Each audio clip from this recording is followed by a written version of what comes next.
Patay ang ilang pasahero ng bus matapos itong sumalpok sa truck sa isang state sa Mexico. At US presidential candidates Kamala Harris at Donald Trump, kanya-kanyang pakulo na ilang araw bago ang halalad sa Amerika. Si Joy Salamatin sa sentro ng balita.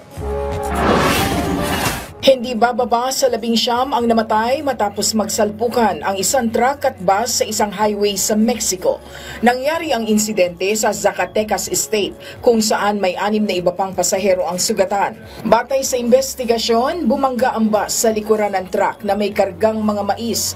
Dahil dito ay tumilapon palabas ng bintana ang ilang sakay nito. Patuloy namang iniimbestigahan ang insidente. Kanya-kanyang pakulo na para sa kampanya sina US Vice President Kamala Harris at former President Donald Trump ilang araw bago ang eleksyon. Kaliwat kanang state visit ang ginagawa ni Harris para hikayatin ang mga residente sa mga lugar na makiisa sa kanyang hangarin. Kaugnay niyan, patuloy namang nagsasagawa ng mga campaign rallies ang kampo ni Trump sa ilang states sa bansa.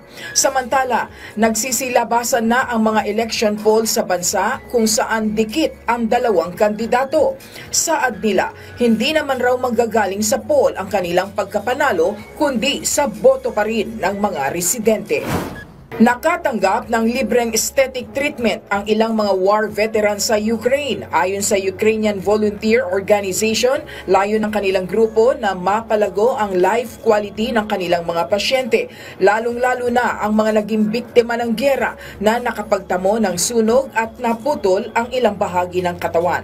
Samantala, tinatayang nasa 200 war veterans ang kasalukuyan nilang tinutulungan para gumaling. Joy Salamatin para sa Pambansang TV sa Bagong Pilipinas.